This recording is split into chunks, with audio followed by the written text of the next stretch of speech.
அடுத்ததாக இடம்பெறுவது வர்ணம் கலைக்கூடத்தின் இயக்குனர் கான கலாதர இசை கலைமணி திருமதி சிவகௌரி சிவகணேஷ் அவர்களை தவக்கணேஷ் அவர்களை அன்போடு இந்த அரங்குக்கு அழைக்கின்றோம். இரண்டாவது ஆண்டாக இன்றைய இந்த இசை நிகழ்வினை உங்களுக்காக மாணவ செல்வங்களை கொண்டு தன்னுடைய திறமைகளை மாணவர்கள் ஊடாக வெளிக்கொண்டு வந்து கொண்டிருக்கின்றார். எனவே அவரை அன்போடு இந்த அரங்குக்கு அன்போடு அழைக்கின்றோம். அடுத்ததாக சேனாங்கள் சொன்ன மாதிரியே எங்கட இந்த விழாக்கான கதாநாயகி 5 மாசம் இல்லை, நாங்க மாணவர்கள் பேரண்ட்ஸ் எல்லாம் 5 மாசம் தான். அம்மா வந்து போன அக்டோபர் 2024 போன வருஷம் நடந்த ஆனுவல் ஷோல இருந்தே அடுத்த ஆனுவல் ஷோக்கு என்ன செய்யலாம், எப்படி செய்யலாம், என்னென்று வித்தியாசமா செய்யலாம் எல்லாம் பிளான் பண்ற எங்கட கதாநாயகி ஆகிய எங்கட கான கலாதர இசை கலைமானி சிவகௌரி தவகணேஷ் இந்த அம்மா எங்கட டீச்சர் ஒரு speech தரப்படலாம். Thank you. First of all, thank you so much Varnavi and Senadhiraj.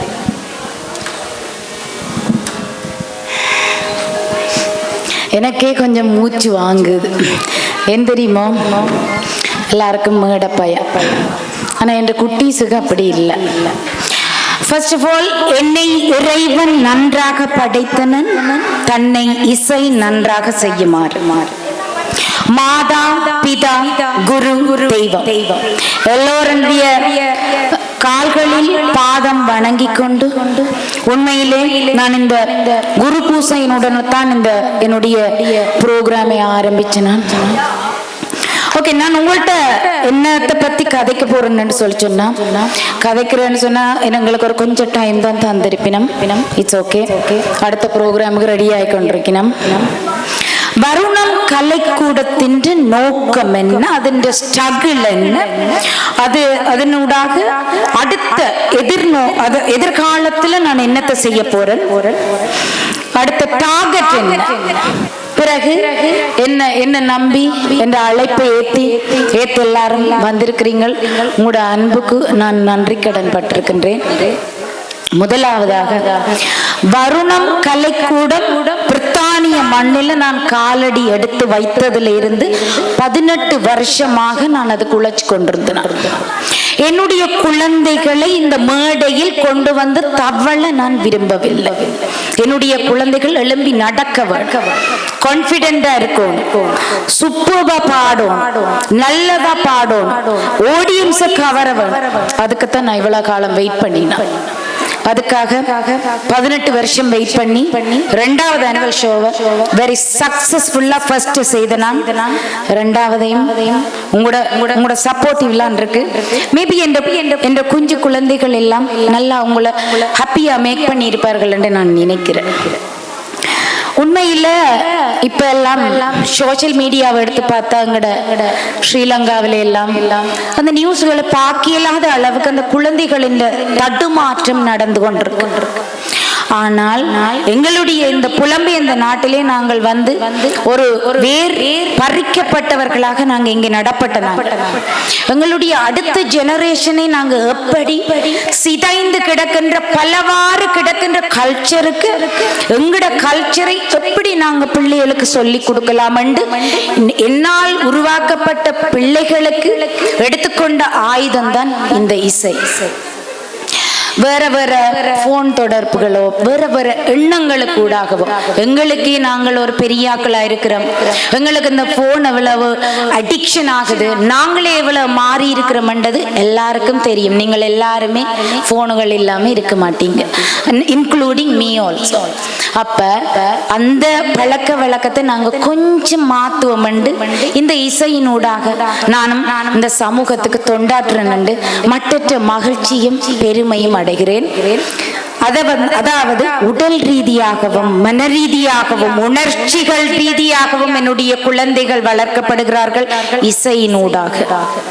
இப்ப இருக்கிற பிள்ளைகள் யாருக்கும் சொறி சொல்ல மாட்டார்கள். ஆனா எக்ஸாம்பிள் என்ற கிளாஸ்ல இருக்கீங்க டீச்சர் சாரி நான் அடுத்தது பாடுறேன். எத்தனையோ இப்ப ஒரு லைஃப்ல வந்து ஒரு கட்டத்துல ஒரு கத்தன் செய்வார்கள் பேரண்ட்ஸோட இருக்கைக்குள்ள. ஆனா இந்த கிளாஸ்ல எப்படி இருப்பார்கள் ஒன்று திருப்ப பாடுவார்கள். சோ அது லைஃப்ல அஃபெக்ட் ஆகும். நாங்க ஒரு பிளவிட்டு அம்மா சொன்னா அதை ஏற்று நடக்கும். அப்படியான விஷயங்களின் ஊடாக நான் இசையை நோக்குறேன் என்ற லெக்சரரும் இங்க தான் இருக்கிறார், என்னுடைய குருவும் இங்க தான் இருக்கிறார். என்னை உருவாக்கிய சங்கீத ஆசிரியை அவ நேர காரணம் இல்லாம சாரி மிஸ் நீங்க தூரத்தை இருந்து வந்த நீங்க தேங்க்யூ சோ மச். நான் பின்னுக்கு நன்றி சொல்ல வாரன். அவர்கள் இந்த வழி நடத்தல தான் என்னால் இன்றைக்கு சமூகவியல் துறையின் ஊடாக இசையை முன்னோக்க கூடியதாக இருக்கிறது. அதை என்னுடைய குழந்தைகளுக்கு சொல்லிக் கொடுக்கிறேன். இந்த வருணம் அகாடமி என்னண்ட பேர் வச்சு நான் என்னுடைய முதல் பிரசவத்திலே உருவாகிய என்னுடைய குழந்தைக்கு வர்ணம் உருப்படியை வைத்து அப்பவே யோசிச்சு உருவாக்கிய பிள்ளைதான் வருணம். என்னால் உருவாக்கப்படுற ஒவ்வொரு குழந்தைகளுக்கும் அதே வர்ணத்தை வைத்ததுதான் வருணம் அகாடமி. நான் என்னுடைய பர்சனல் ரீதியான பெயரை என்னுடைய அகாடமிக்கு நான் வைக்கவில்லை. அதை உங்களுக்கு ஃபர்ஸ்ட் ஆஃப் ஆல் நான் கிளியர் பண்றேன். அடுத்ததாக எங்களுடைய பிள்ளைகளுக்கு மேடை கூச்சத்தை நீக்க வேணும். உண்மையா நீங்க பாத்தீங்கன்னா தெரியும், எனக்கே கொஞ்சம் நெஞ்சு பதக்குது. ஆனா அந்த பிள்ளைகளுக்கு அப்படி இல்லை. அவர்கள் அங்க பின்னால கொமிக் அடிச்சு கொண்டிருக்கிறார்கள். நான் தான் டென்ஷன் ஆகி கொண்டிருக்கிறேன். அடுத்ததை செய்யுங்க. உண்மையா நினைச்சு பாருங்க, இதுக்கு நான் சரியா ஹார்ட் ஒர்க் பண்ணினேன். போன அக்டோபர்ல இருந்து வீக்கெண்ட் சொன்னா நான் அங்கேயும் போய் நிக்க மாட்டேன். ஆன்லைன்ல சிறுக சேர்த்ததுதான் இந்த வசனம். உங்களுக்கு தெரியும், ஒரு பாடலை நாங்க ஒரு லாங்குவேஜை கொண்டு வரன்றது நாட் ஈஸி.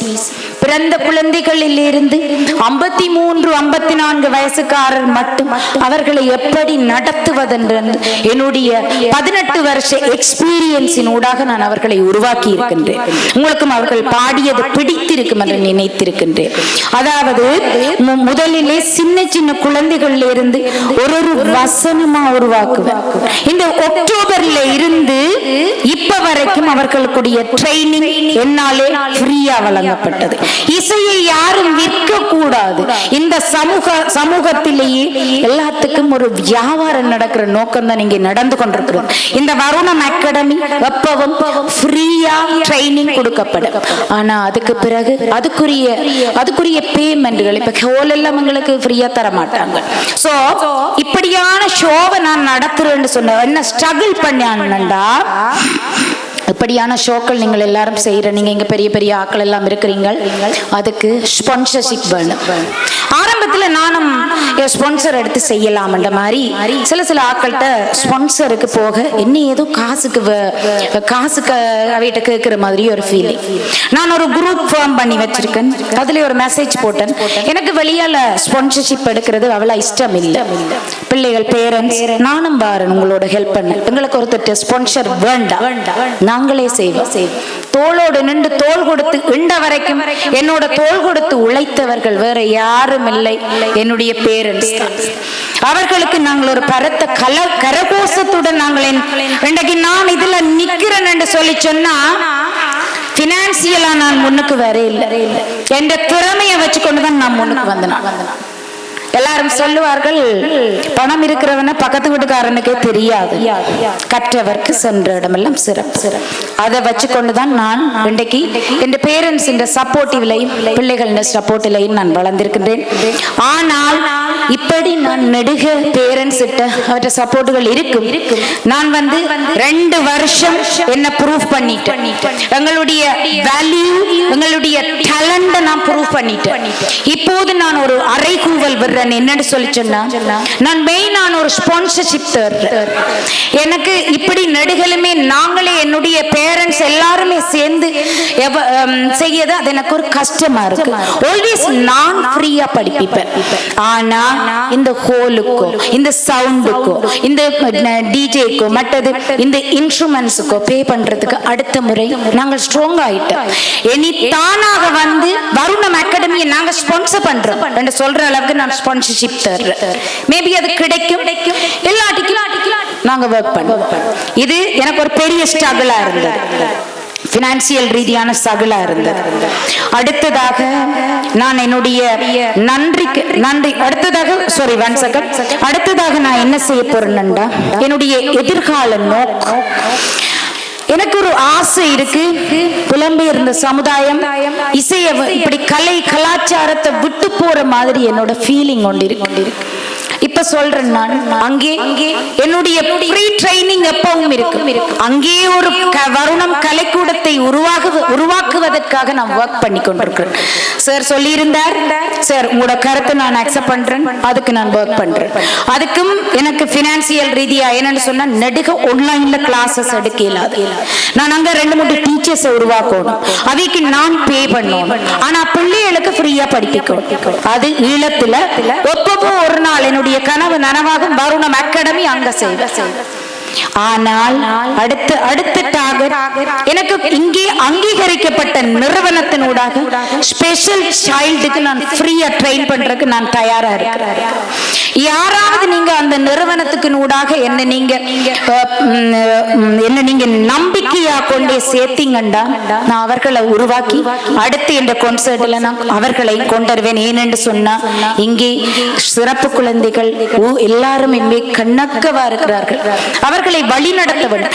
என்னால் 2 பிள்ளைகள் மியூசிக்கின் ஊடாக என்ஜாய் பண்ணி அதனூடாக ஸ்பீச் தெரப்பியினூடாக வருவார்கள் என்றால் எனக்கு அதை விட பெரிய ஒரு புண்ணியம் எங்கேயும் இருக்காது. அதற்கும் நான் தயாரா இருக்கிறேன் சார்.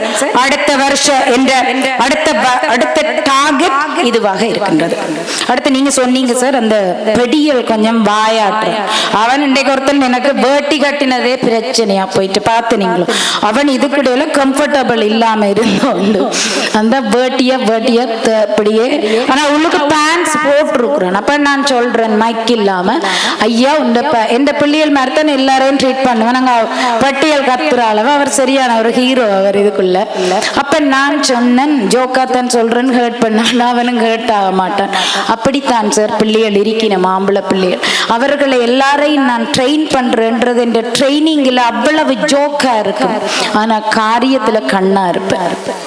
ஆம்பளை பிள்ளைகளை எடுக்கிறதுன்றது நோட் ஈஸி சார்.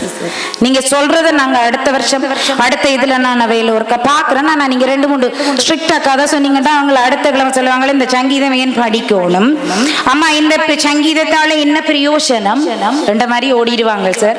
நான் அவங்கள கொஞ்சம் காமாந்து பண்ணி வச்சிருக்கிறேன் சார். ஆனா அவங்களோட கருத்தை நான் ஏற்றுக்கொள்றேன்.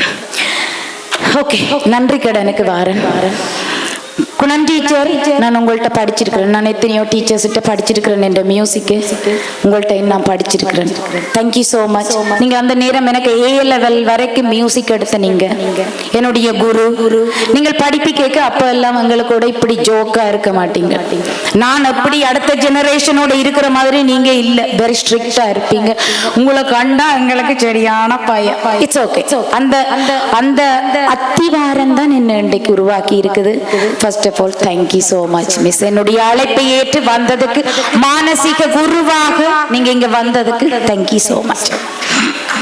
இரண்டாவது எங்களுடைய பிரதம விருந்தினர் டாக்டர் ரிச்சர்ட் ஆண்டனி சார், உங்களுக்கும் நன்றி. நீங்கள் ஒரு அட்வைசராக என்னை நீங்க ஒரு பல்கலைக்கழகத்திலே செதுக்கி இருக்கிறீர்கள். என்னை இன்றைக்கு நான் இந்த புலம்பெயர்ந்த நாட்டுல வந்து ஏதாவது ஒரு எனக்கு ஒரு மனசுக்கு பிரச்சனையோ ஏதாவது பிரச்சனைன்னு சொன்னா நான் உங்கள்கிட்ட தான் ஏதாவது அட்வைஸுக்கு வரும். அதே மாதிரி என்னால் உருவாக்கப்பட்ட அகாடமிக்கும் நான் உங்களை அட்வைசரா ஏனேற்றினான் என்று சொல்லி சொன்னா, என்னுடைய அகாடமி வெரி ஸ்ட்ரென்தா இருக்க போகுது. என்னுடைய அகாடமி ஒரு யூனிவர்சிட்டி லெவல்ல உருவாக்க போறேன்.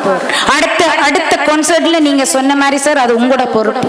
நீங்கள் ஒரு சேரிட்டியா நீங்கள் ஒரு ரெஜிஸ்டர் பண்ண வேணும். அதுக்குரிய ஒர்க்கிங் எல்லாம் நீங்க தான் செய்யணும். உங்களோட கையிலான இருக்கு சார். நீங்க அதை சொல்லி இருக்கிறீங்க, நீங்க செய்தரணும். Thank you so much sir. எங்களோட நீங்கள் டிராவல் பண்ணணும். நீங்களும் என்ன போலதான் இந்த குழந்தைகளோட டிராவல் பண்றீங்க. அவைக்கு உங்களுக்கு சரியா பிடிக்கும். இந்த ஒரு ட்ரைனிங்லையும் நீங்க வந்திருப்பீங்க. மியூட் பண்ணி போட்டு சார் இருப்பார். அதுக்கு பிறகு மறுநவி சொல்லும் அட்வைசர் இருக்கிறார், கவனமா இருங்கோ எல்லாரும். ஒன்று பேசாம இருப்பேன் சார். பிரதம விருந்தினராக அட்வைசராக வந்ததுக்கு, என்னை உருவாக்கினதுக்கும் தேங்க்யூ சார். உங்களுடைய கருத்துக்களை நான் அடுத்த முறைக்கு கொண்டு போவேன். அடுத்ததாக கௌரவ விருந்தினராக திருமதி எங்கட கீர்த்தண்ணாவும் அவர்கிட்ட வைஃப். அவர் ரீசன்ட்லி எனக்கு ஒரு அண்ணாவாக வந்த உறவு. அவர் சட்டத்தரணியும் மனித உரிமை ஆணையாளர். நான் பிள்ளையா சொல்றேனோ தெரியல, வர்ணவி தான் எல்லாம் அவர்கிட்ட டைட்டில் எல்லாம் எழுதி வச்சிருக்குது.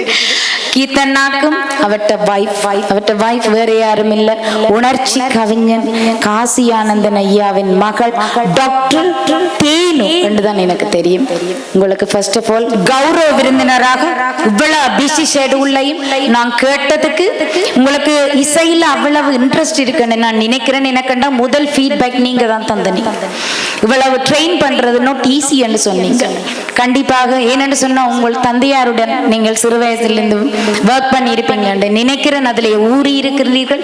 ஆனா ரீசன்ட்லி தான் எனக்கு தெரியும் நீங்கள் ஒரு வீணை வித்துவான், வீணை கலைஞர். அடுத்த வருஷம் நான் மனதிலே நினைத்திருக்கின்றேன் நீங்களும் எங்களோட ஒர்க் பண்ணுவீங்க. நீங்கள் ஓகேன்னு சொன்னா நாங்க ஒர்க் பண்ணுவோம். Thank you so much. அடுத்ததாக எங்களுடைய இன்பம் அண்ணாவும் திருமதி இன்பம் அருளையா. அவர்கிட்ட என்ன எனக்கு சிறப்புன்னு சொன்னா, இந்த நேரம் அண்ணான்னு சொன்னா ஓகே. அவர் ஒரு எழுத்தாளர், 800 பாட்டுக்கு மேல ஒரு பாடலாசிரியர். அவருடைய வைஃபும் கூட ஒரு பாடலாசிரியர். நான் அடுத்து சொன்னோன்னா, அண்ணா இப்படி ஒரு ப்ரோக்ராம் இருக்குது எனக்கு வரணும் என்று சொன்னோன்னு ஒரு தாமதமும் இல்லாம அக்கா தான் உங்களை கூட்டிட்டு வந்தவன் நினைக்கிறேன். வெரி இன்ட்ரெஸ்டிங்காக சிறப்பு விருந்தினராக இங்க வந்திருக்கிறீர்கள். மிக்க நன்றி. அதுவும் சுவிஸ் நாட்டில இருந்து நான் நேற்று வேலை போய் வடிவா ரிசீவ் பண்ணி வடிவா என்னால எந்த கவனிப்பெல்லாம் செய்திருக்கிறேன். நீங்கள் உண்மையா அவற்றை எழுத்துல நான் அடியேனும் பாடக்கூடிய சந்தர்ப்பங்கள், இதுல ஆரம்பத்துல போட்ட பாடல்கள் எல்லா பாடல்களிலேயும் அவருடைய எழுத்து வரிகள் இருக்கின்றது. தேங்க்யூ சோ மச் அண்ணா. தொய்ய விடாம நாங்க இன்னும் கணக்க ப்ராஜெக்ட் செய்வோம். நான் இந்த ப்ரோக்ராம்ல இந்த வருணவி ப்ரொடக்ஷன்ல சில ப்ராஜெக்ட் இன்னும் ரிலீஸ் பண்ணல. காரணம் உங்களுக்கே தெரியும், நான் இவ்வளவு பிஸியா இருக்கிறேன்னு சொன்ன இந்த பிள்ளைகளை உருவாக்குறதுக்கு நான் 5 மாசம் நித்திர கொள்ள இல்ல. நாளையில இருந்து போன் நம்பர் மாத்தி நித்தா கொள்ற அடுத்ததாக எங்களுடைய திருமதி வேணி சதீஷ் அவர்கள் எனக்கு சிறப்பு விருந்தினர் மட்டுமில்லை, அவர் எங்களுடைய மீடியாவின் ஒரு நிர்வாகி. நான் எந்த நேரம் அடிச்சு கேட்பேன், வேணி எனக்கு ஒரு இது இருக்கு, ஒரு அனௌன்சிங் செய்ய வேணும், எங்களுடைய ப்ரோக்ராம் நாங்கள் ப்ரொமோஷன் பண்ணுவோம். ஒரு ஃபேமிலி மெம்பராக கூட இருக்கிறார். அவைய சிறப்பு விருந்தினராக சொல்றதை விட எங்களுடைய வருணம் அகாடமிக்கு ஒரு வேல்யூவாக நான் பார்க்கிறேன். அவர்களுக்கும் ஃபர்ஸ்ட் ஆஃப் ஆல் எனக்கு நன்றி. ஆனால் என் ஃப்ரெண்டு இன்றைக்கு வரையில்லை. அப்போ அவருக்கும் எனக்கும் சின்ன ஒரு சண்டை வரும்னு நினைக்கிறேன். பேரியார் மட்டும் வந்திருக்கிறார். தேங்க்யூ ஸோ மச் வேணி. அடுத்ததாக எங்கட பாபாலட்சுமி அண்ணாவை பற்றி சொல்லுவோம். பாபாலட்சுமி அண்ணா தனியாக ஃபோட்டோகிராஃபரா நான் இங்கே கூப்பிட எனக்கு பிடிக்காது. சின்ன வயசுல இருந்தே வர்ணவிய போட்டோ எடுத்து தான் என்னோட இன்ட்ரடியூஸ் ஆகிட்டீங்க. உடன்பிறவாத அண்ணன் கூட எப்ப பார்த்தாலும் நான் அவற்றை எங்கட ப்ரொஜெக்ட் எல்லாத்தையும் நான் அவற்றை பேஜில் பார்க்கறதுல அவ்வளவு சந்தோஷம். அண்ணா நீங்க ஒரு ட்ரஸ்டி கூட. நான் ஏதாவது பிளவிட்டனோ ஏதாவது இங்கே மீடியாவில் போய் பிள்ளையா கச்சா உடனே எனக்கு ஃபோன் கால் வரும். கௌரி நீங்க பாசிட்டிவா மட்டும் கதைங்கோ, நெகட்டிவ் ஒன்றும் தேவையில்லை, எனக்கு நெகட்டிவ் இருக்கு, அதை ஒன்றும் சொல்லக்கூடாது, என்ன வழி நடத்துறா கழிவேதான். ஸோ அவரை நான் சும்மா விடுவேன், உடனே ட்ரஸ்டியா போட்டு. தேங்க்யூ சோ மச் அண்ணா. அடுத்தது எங்களுடைய பிரசாத் ஐயா. அவர் என்னுடைய மண்ணும் கூட, முல்லை மண் என்று பெருமையாக கூறுகின்றேன். அவர் அவுல் ஃபைனான்சியல் மேனேஜரா இருக்கிறார். ஆனா எனக்கு ஃப்ரெண்ட் தான். ஓகே, எப்பவும் நீங்கள் எங்களுக்கு சுலோகத்தோட ஆரம்பிக்கணும்.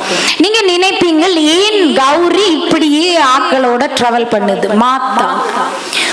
நான் இதுக்குள்ள ஒரு டிஸ்டர்ப் ஆகிறேன். அடுத்த விஷயத்தை கொண்டாடுறேன். என்னண்டா முதல் நான் இந்த வருணம் அகாடமியை லாஸ்ட் இயர் செய்ய எந்த ஒரு நம்பிக்கையும் யாருக்கும் இருக்கே இல்லை.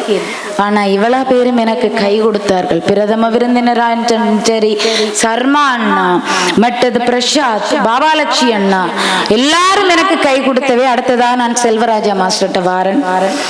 அவரும் ஒரு சிறப்பு விருந்தினர். ஆனா வைஃபோட வாரன்னு சொன்னவர் வேற இல்லை. It's okay sir, thank you. நீங்க தனியா வந்ததுக்கும் தேங்க்யூ. என்னன்னு சொன்னா நான் ஒஃபால் எக்ஸாமினரா ஆஸ் அன் எக்ஸாமினரா நான் ஒரு 18 இயர்ஸ் இருக்கிறேன். அவர் அந்த ஸ்கூல்ல ஒரு பிரின்சிபலா இருக்கிறார். அவருக்கு எப்பவும் இசை மேல அவர் ஒரு சரியான தமிழ் தொண்டன் கூட. Thank you so much sir. அடுத்ததாக சேனா அறிவிப்பாளர். அவருக்கு கணக்க பட்டம் இருக்குன்னு நினைக்கிறேன். நான் தெரிஞ்ச மட்டும் எனக்கு அவர் ஒரு ஃப்ரெண்ட், 24 வருஷ ஃப்ரெண்ட், என் யூனிவர்சிட்டி பேட்ச்மேட். சரியோ, நான் அவர் அறிவிப்பாளராக எப்பவும் விட மாட்டேன். எனக்கு ஆரம்பத்தில் ஃபர்ஸ்ட் டைம் செய்யக்க அவ்வளோ பிரச்சனை வர இல்லை. ஆனால் இந்த முறை இவ்வளோ பேற்ற டேட்டும் எடுக்கிறது எனக்கு பெரிய சஞ்சலமா போயிட்டு. இந்த டேட் எடுக்கவே நான் சரியா கஷ்டப்பட்டேன். ஆனால் இருந்தாலும் நான் எல்லாற்ற டேட்டையும் எடுத்து போன வருஷமே ஒர்க் பண்ண ஆரம்பிச்சுட்டேன்.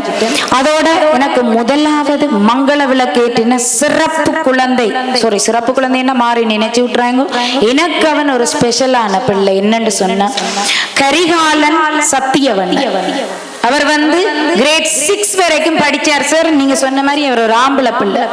சொல்லிட்டான் தாயிட்ட, என்னத்துக்கு நான் மியூசிக் படிக்கணும். அவருக்கு ஒரு அவேர்னஸ் கிடைக்கல, அவன் ட்ராப் அப் பண்ணிட்டான். இப்ப வரைக்கும் நான் என்னோட டிராவல் பண்ணிட்டு இருக்கிறேன், நான் விட மாட்டேன். First of all thank you so much Karikalan. அவற்ற அம்மாவும் வந்திருக்கிறார். அடுத்தது நான் இவள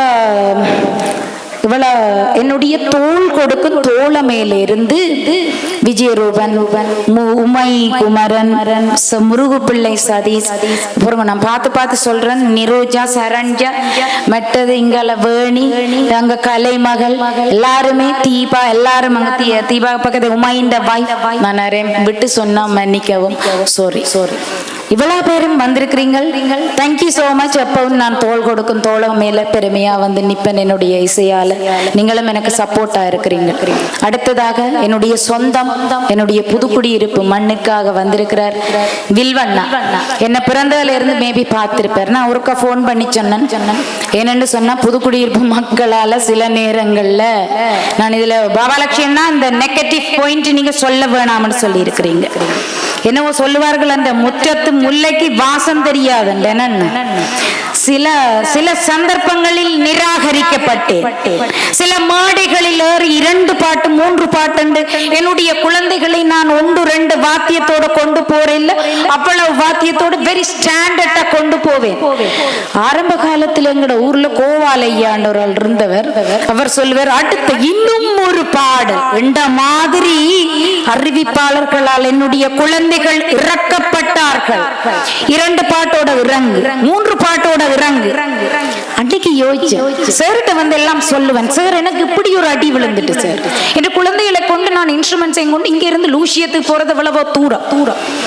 அங்க போனா சார் எனக்குரிய மரியாதை, எனக்கு அதுக்காண்டி என்ன தூக்கி பிடிக்க வேண்டாம். ஆனா என் குழந்தைகள் அடுத்த ஜெனரேஷன் இப்படி நீங்க செய்தீங்கன்னா அந்த ஸ்டேஜுக்கு வரமாட்டார்கள். அண்டு யோசிச்சுனா என் பிள்ளைகளை 30 சோங்க உருவாக்கி கொடுத்துருக்கிறேன். நீங்க 30லயும் பாடிட்டு போங்க.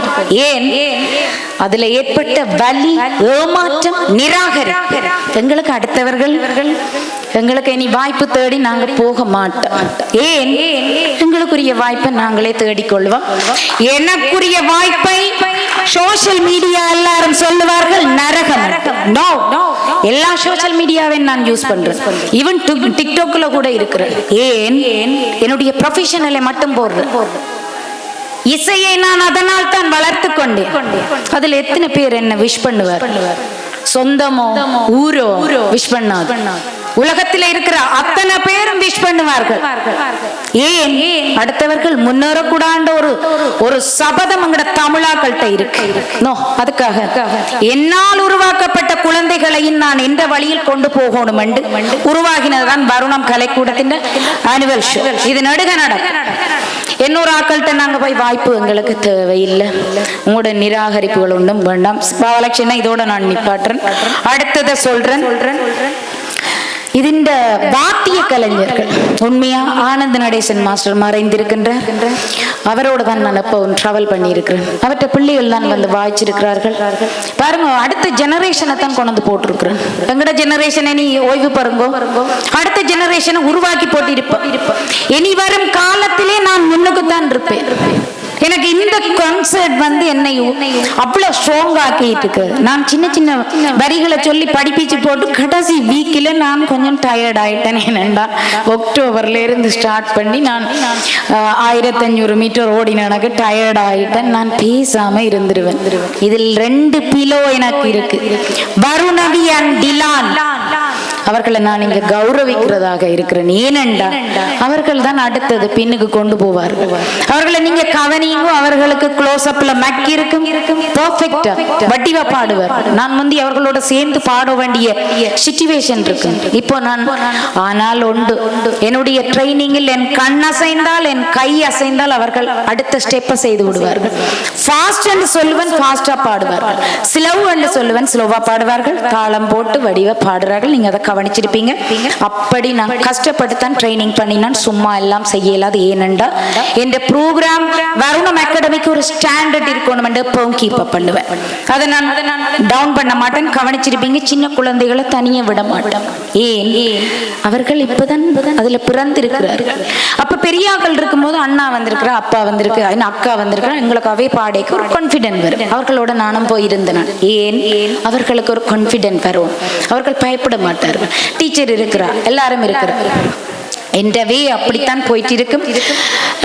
எல்லாற்ற ஆசீர்வாதத்தின் ஊடாக நான் முன்னுக்கு வருவேன் என்று நினைக்கிறேன்.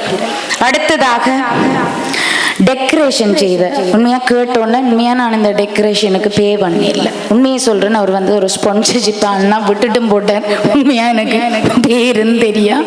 ஆனா லீவ்லெட் தந்திருக்கிறேன். பாத்தீங்களோ நான் வாசிக்கிறேன் பொருங்க. இந்து பாட்டி சர்வீஸ் போயக்கே எனக்கு அதை தந்துட்டு இந்த விழா போன முறை இந்த குத்து விளக்குலாம் எல்லாம் ஆரம்பிச்சேன். இன்னைக்கு இதெல்லாம் தந்திருக்கிறார். இந்த வெள்ளிகள் எல்லாம் விரிச்சு கிடக்கு. சோ நான் ஒரு ஃபனியா சொல்றேன். அண்ணா விட்டுட்டு போயிட்டார். அவருக்கு வேற பாட்டி ஆனா ஃப்ரீயா செய்தவர். அவருக்கு அடுத்த முறை நான் ஏதாவது பே பண்ணணும். தேங்க்யூ சோ மச் அண்ணா. உங்களை போல ஆக்கள் இருந்தபடியா தான் நான் இன்றைக்கு இப்படி இருக்கிறேன். அடுத்தது போட்டோ எடிட்டிங்க்கு அடுத்த ஜெனரேஷன் தான் அவரோட ஒர்க் பண்றேன். இதுக்கு உதவின்னு செய்த என்னுடைய அண்ணன் கீத்தண்ணனுக்கு மிக்க நன்றி. அவர் தான் போட்டோ அண்ட் வீடியோக்கு எனக்கு அரேஞ்ச் பண்ணி தந்தவர்.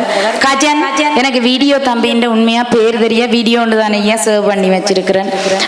தேங்க்யூ ஐயா. நாங்க நடுக டிராவல் பண்ணுவோம் எங்களோட. சரியோ அதுக்காண்டி டீச்சர் ஃப்ரீயா கேட்கிறான்னு நினைக்காதீங்க.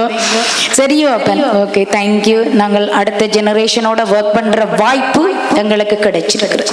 அடுத்ததாக வருணம் அகாடமிக்கு எல்லா விஷயமும் இருக்கணும். புலக்கன் மீடியா உண்மையா அன்றைக்கு லைவ்ல வர்றன்னு இருந்தது. நான் சொன்னேன் இந்த ஃப்ரெண்டுக்கு சரியான பிரச்சனையும் அவர் விட்டுட்டு போயிட்டார். அதால வேணி தான் வந்து நிற்கிறேன். It's okay. நாங்கள் ஏற்கனவே ப்ரமோட் பண்ணி இருக்கிறோம் எங்களோட அகாடமியை பற்றி எங்களோட விஷயத்தை. அடுத்ததாக என் பேரண்ட்ஸ் எப்பயோ சொல்லிட்டேன்.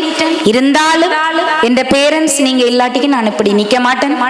நாங்கள் அடுத்தவர்கள்ட்ட ஸ்பான்சர்ஷிப்போ என்ன வாங்காம நீங்கள் இப்படியே இருந்தா நான் எங்கேயோ போயிருவேன் நினைக்கிறேன். ஆனா எனக்கு அது ஒரு மனதுக்கு கஷ்டமா இருக்கு உங்கள்ட்ட நடுக. ஆனா உங்களோட பிள்ளைகளுக்கு அனுத்தானே நீங்க செய்றீங்க. உண்மையா ஒரு அரங்கேற்றம் செய்யறேன்னு சொன்னா எல்லாராலையும் அது முடியாது. இவன் நான் கூட என் பிள்ளைக்கு செய்யல. ஏன் இப்படியான ப்ரோக்ராம் செய்யறபடியா எனக்கு என்னத்துக்கு அரங்கேற்றம்? 6 மணித்தியாலம் இருந்து பாடுறாரு. அடுத்த முறை இப்ப அடுத்த ப்ரோக்ராம் நான் டிப்ளமா ஸ்டூடெண்ட் என்னுடைய மகள் என்னுடைய மாணவியை சோலோ பெர்ஃபார்மிங் செய்ய விட்டிருக்கிறேன்.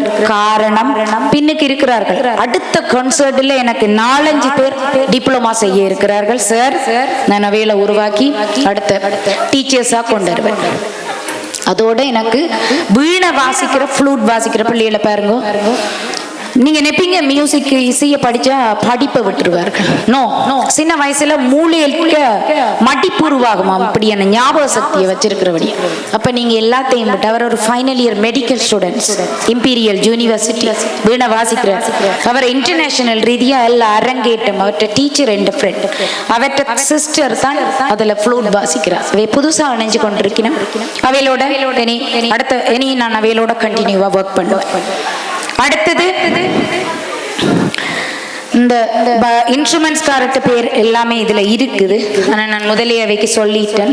எல்லாருக்கும் தேங்க்யூ. ஆறு எல்லாம் நான் விட்டுருக்கிறேன். வில்வண்ணா நீங்க வந்ததுக்கு தேங்க்யூ அண்ணா. இது அவர் என் ஃபேமிலி கூட என்ன சின்ன வயசுல இருந்தே பார்த்து வளர்ந்தவர். நாங்க சின்னலேயே அவ இந்த அப்பாக்கு இருந்து பாட்டு பாடி இருக்கிறோம். நான் ட்வின்ஸ், இரட்டப்பிறவி. ஊர்ல புதுக்குடி இருப்பில நான் பாடாத பாட்டில் ஏறாத மேடை இல்லை. என்னை பற்றி நான் பெருமையா சொல்ல விரும்பல. என்னுடைய பிள்ளைகளை பார்த்து நீங்க என்னை பற்றி அறிஞ்சிருப்பீங்க நினைக்கிறேன். ஏன்னா எனக்கு அடுத்த நான் சுவாரஸ்யமா இருக்கு. கூத்திசை இருக்கு, அங்கால ஃபோக் இசை, எல்லா இசையும் இருக்குது. எனக்கு கொஞ்சம் விறுவிறுப்பா போயிட்டு இருக்கும். ப்ளீஸ் போகாம என் பிள்ளைகளுக்கு சப்போர்ட் பண்ணுங்க. அடுத்த வருஷமும் நான் உங்களை சந்திக்கிறேன். என்னை உருவாக்கிய இந்த மேடைக்கு அடிபணிந்து தேங்க்யூ so much. தேங்க்யூ.